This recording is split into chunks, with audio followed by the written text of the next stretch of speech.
Either you're somebody, or you're nobody. Be right back. Well, somebody had to be true, but they gonna get the truth out the book. It's not like the movie or something. They gonna get the truth out the book, the whole truth and nothing but the truth.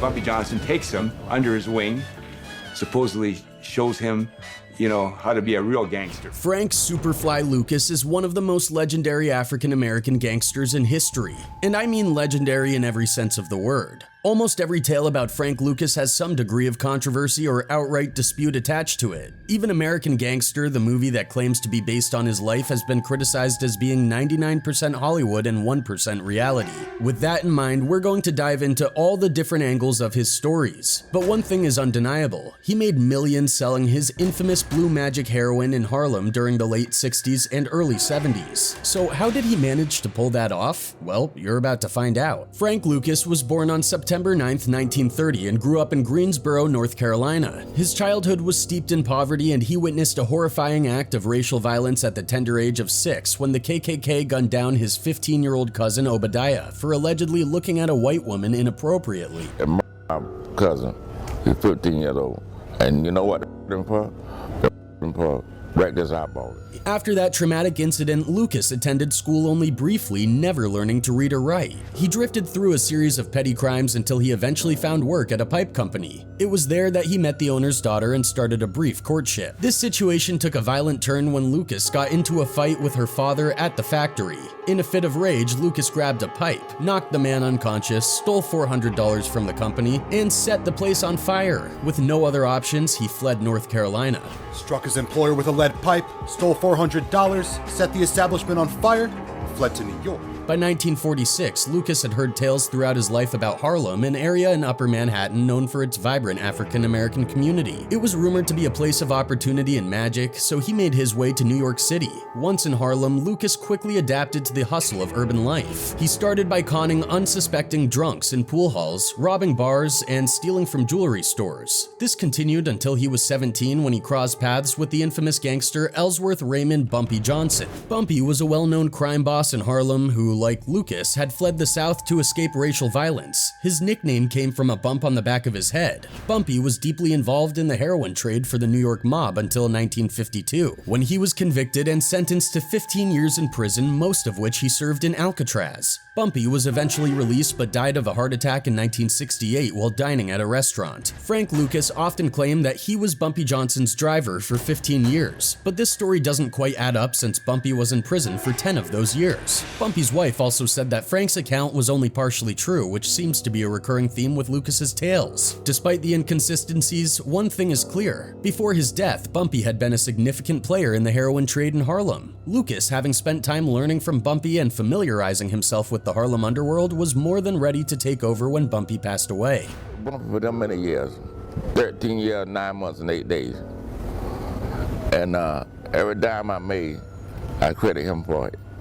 I credit him for it. And it was the 60s in the United States, a time of massive social upheaval. The civil rights movement was in full swing, the Vietnam War was raging, and the hippie culture was promoting the recreational use of drugs. In the Northeast, especially in Harlem, the demand for heroin was skyrocketing. Heroin use in New York surged tenfold during the 60s, creating a thriving market for drug dealers like Frank Lucas, who was navigating this landscape in the late 60s and early 70s. However, Frank faced a significant challenge. The Italian-American Mafia, or the mob, controlled the main supply of wholesale heroin in New York through their infamous French Connection. Most people have heard of the French Connection, but not everyone knows the full story. Let's delve into that a bit. The French island of Corsica, situated off the southern coast of France, has had a notorious criminal element for over a century. It first gained notoriety through figures like Paul Carbone and Francois Spirito. The Corsican Mafia's influence and power skyrocketed during World War II when they pilfered capital, assets, weapons, and vehicles from the Germans occupying France. After the war, Marseille, a major trading port in southern France, came under the control of a pro-Soviet mayor and was heavily influenced by Soviet labor unions, longshoremen, and dock workers. The French government, along with the United States, saw this communist presence as a threat to democracy, especially at the dawn of the Cold War. France did not want to risk a civil war, and the US didn't want to formally invade an ally. They needed a covert way to disrupt the pro-Soviet influence in Marseille.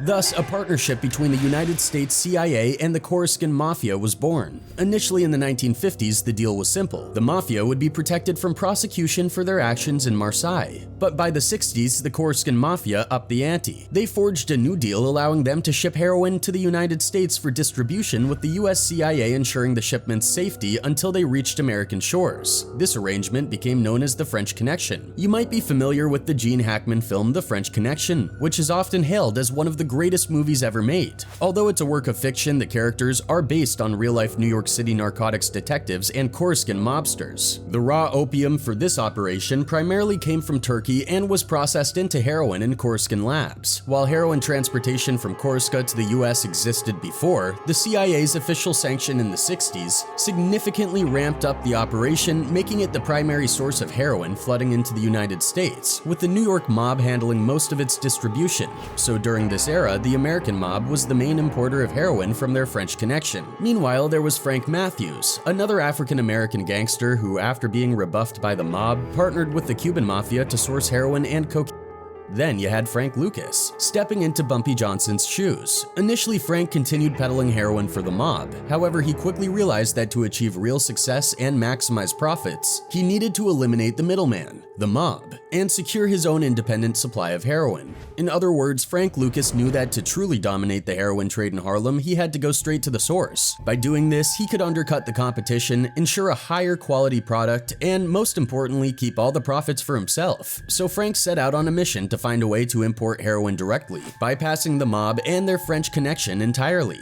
Just like he'd heard tales about Harlem's opportunities, Frank Lucas always believed that Southeast Asia was the best source for opium and heroin. Acting on this belief, Lucas boarded a plane and headed straight to Bangkok, Thailand. This city is located in the infamous Golden Triangle, a region in Southeast Asia renowned for its massive heroin production. Once in Bangkok, Lucas found himself at Jack's American State Bar, a popular spot for off-duty African-American soldiers. It was here that he met U.S. Army Sergeant Leslie Ike Atkinson. Ike, also from North Carolina, was actually married to one of Lucas's cousins. This chance meeting was the beginning of a significant partnership. Ike Atkinson, who earned the nickname Sergeant Smack, played a crucial role in helping Frank Lucas smuggle heroin from Southeast Asia to the United States between 1968 and 1975. The details of their relationship are a bit murky. Lucas claimed they had a deeply involved partnership, while Ike downplayed it, saying they only worked together occasionally, and later even claimed he didn't know Lucas at all. The truth probably lies somewhere in between.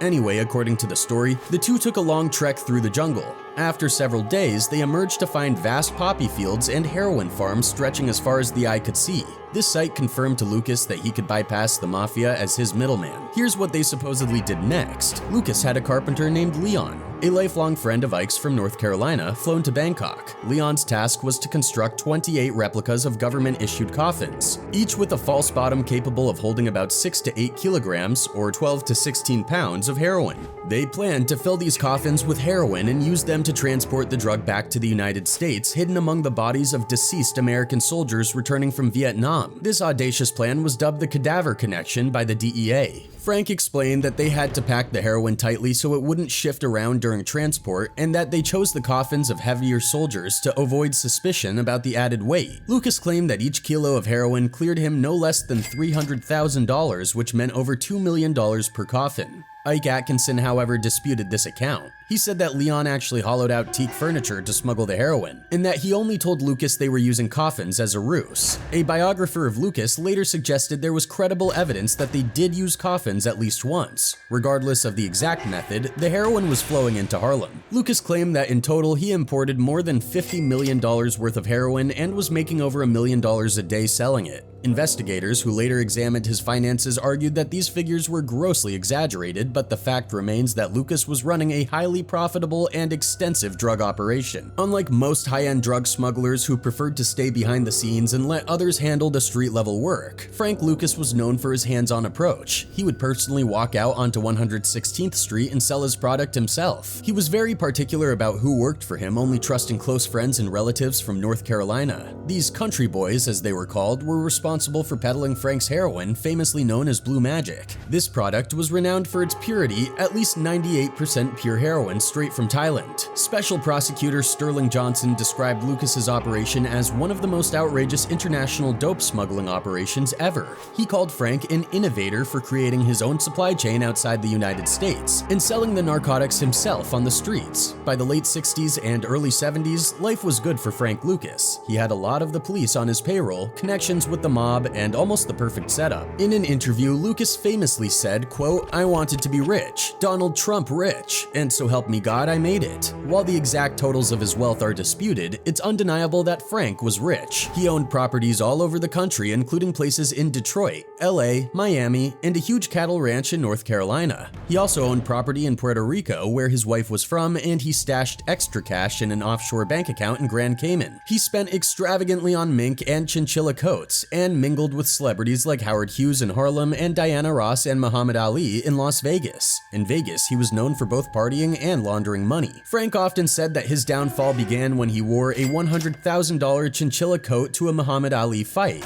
That night, Superfly, as he was now called, had his photo featured in Ebony magazine. He drew immediate attention from law enforcement because he had better seats than both Diana Ross and Frank Sinatra. Reflecting on that night, Lucas said, "I left that fight a marked man." Despite having many New York City police officers on his payroll, there was one cop he couldn't buy, Richie Roberts. Roberts was a relentless investigator who would eventually bring Lucas down. In January 1975, federal agents raided Lucas's home in New Jersey. They didn't find any drugs, but did seize over $500,000 in cash. Lucas claimed they actually took over $11 million, but only reported the $500,000, pocketing the rest. This accusation has never been proven. Lucas was charged and convicted in both state and federal courts for drug violations and sentenced to a total of 70 years in prison. However, he quickly began cooperating with law enforcement, providing information that allegedly led to the arrest of over 100 drug dealers, corrupt policemen, and mob members. As a reward, his 70-year sentence was reduced to time served plus lifetime parole, and after 15 years behind bars, he was released into the Witness Protection Program. Ike Atkinson's downfall came in 1975 with a plan that seemed foolproof, but ultimately went wrong. Ike tried to ship some heroin to an elderly black woman, intending for an army serviceman to swing by and claim it as a mistaken delivery. However, the plan took an unexpected turn when the woman got scared and called the police, thinking the package was a bomb. This mishap led to Ike's arrest, and he was sentenced to 15 years in prison. But Ike was a crafty operator. Even behind bars, he managed to continue his heroin business thanks to the help of other inmates and some corrupt correctional officers. He kept the operation going until he was released in 2007. Ike lived out the rest of his days quietly and passed away in 2014 at the ripe old age of 88. Frank Lucas, on the other hand, did not manage to stay out of trouble for long. Despite getting a second chance through the Witness Protection Program, he was busted again in 1984 for possession of heroin, sending him back to prison. One of the most surprising and almost unbelievable twists in his life involved his old nemesis, Richie Roberts. After leaving law enforcement, Roberts went to law school and ended up becoming Lucas's attorney. The two even became friends, with Roberts serving as the godfather to Lucas's children. Their story is one of those truth is stranger than fiction tales that no one would believe if it weren't true. Lucas got out of prison again in 1991 and managed to avoid any further legal troubles. His larger-than-life story was dramatized in the 2007 film American Gangster, with Denzel Washington playing the lead role. Lucas was thrilled with the movie and Washington's portrayal, although he admitted that only a small portion of the film was true. The prosecutor from his original case dismissed the movie as 99% Hollywood, pointing out that the real Frank Lucas was illiterate, violent, and vicious, quite the opposite of Washington's suave character. Despite the embellishments, the film was a critical hit. Lucas reportedly received $800,000 and a small house for the rights to his story. Not everyone was happy with American Gangster, though. 3 DEA agents filed lawsuits against Universal, claiming the movie defamed them, but the court eventually dismissed these suits. The movie American Gangster managed to capture a significant part of Frank Lucas's persona and the rise of his criminal empire. Lucas's infamous product, Blue Magic, became a staple in New York's drug scene and spread far beyond, firmly controlled by Lucas and his gang. His operation even included his 17-year-old nephew, demonstrating how deeply embedded his enterprise was. Lucas ruled through fear, a fact made abundantly clear in the film's early scenes. One particularly brutal moment was the execution of Tango, played by Idris Elba, which was based on a real-life incident. Lucas shot Tango 4 times in the head in broad daylight, a move that solidified his ruthless reputation and street credibility. For Denzel Washington, the role of Frank Lucas was more than just another criminal character. He saw potential in Lucas beyond his life of crime. The film became a vehicle to explore the complexities of Lucas's character. Washington and Lucas developed a mutual respect during the making of the film, which added layers to Washington's portrayal. In an interview with Reuters, Washington remarked, quote, "Had he gotten a formal education, had he gone in another direction, had he had different influences, I think he still would have been a leader or a very successful man." This perspective added a human dimension to Lucas, showing that despite his criminal actions, he had qualities that could have led him to a different kind of success under different circumstances. The impact of Frank Lucas's actions was both devastating and far-reaching. His blue magic heroin wreaked havoc on countless lives, a tragic outcome of his empire building. The story of his rise and the widespread damage caused by his product needed to be told, and American Gangster did a commendable job of bringing this narrative to the forefront. The film highlights the dark, complex world of drug and organized crime, providing a stark look at the consequences of Lucas's reign. From an entertainment standpoint, Frank Lucas's story is undeniably gripping. American Gangster stands out as a crime film that not only delivers a powerful story but also weaves in the elements that make it a modern classic. The combination of Lucas's compelling life story, Washington's nuanced portrayal, and the film's attention to detail creates a captivating viewing experience. The film does not just focus on the criminal activities but delves into the human aspects of Lucas's life, exploring his motivations and the consequences of his choices. Frank's personal life was just as tumultuous. He was married to Julie Ferriot, who was also convicted for her involvement in his criminal activities and served 5 years in prison. Together, they had 7 children. One of his children started an organization called Yellow Brick Roads, which provides resources for the children of imprisoned parents. In his later years, Lucas faced health challenges. After a severe car accident, he was confined to a wheelchair. Frank Lucas passed away in May 2019 at the age of 88 in Cedar Grove, New Jersey.